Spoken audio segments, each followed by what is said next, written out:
But on social media, the angry tweets and hashtags about the helmet rolled in.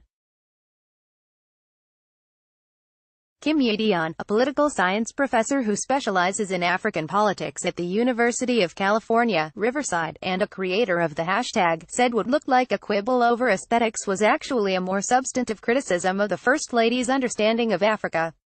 Loading: when people think of Africa, they have these standard narratives, Dion said. Her attire is a signal of her understanding of what Africa is in 2018. It's tired and it's old and it's inaccurate. While in Africa, Trump has gone into almost no specifics about her visit, except to say that she has hoped to learn more about life in Africa and to promote her child-focused Be Best platform. She is contributing to the Trump administration's mixed signaling, participating in a ceremonial donation of more than 1 million textbooks in Malawi, one of the world's poorest countries, on Thursday, even as President Donald Trump has suggested deep cuts to foreign aid funding that could supply future donations. In each country on her visit, Melania Trump has seemed at ease, and perhaps happy to be out of Washington. She has posed for photos with babies and children, often murmuring the same things at each stop: beautiful, and hi, guys, while holding their hands or waving at the cameras.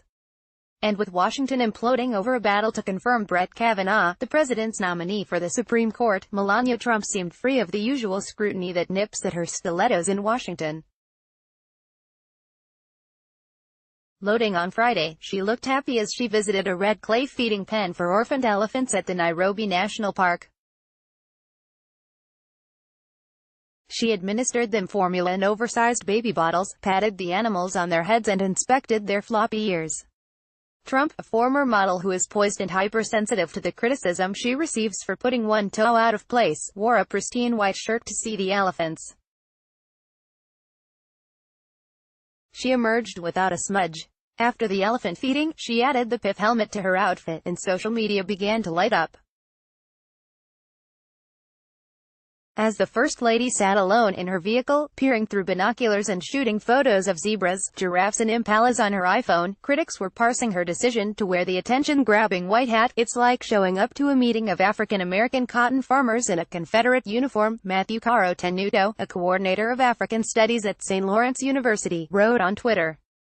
Historical context matters. An hour into her safari ride, Trump adjusted her outfit and climbed out of a vehicle to visit an ivory burn site, where the material has been destroyed to discourage the ivory trade.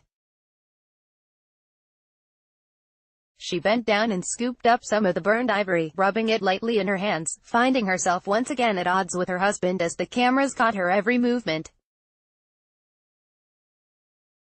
His administration has moved to lift a ban on some elephant trophy imports. It is sad to see this, the First Lady said to her guide, her hands covered in ash.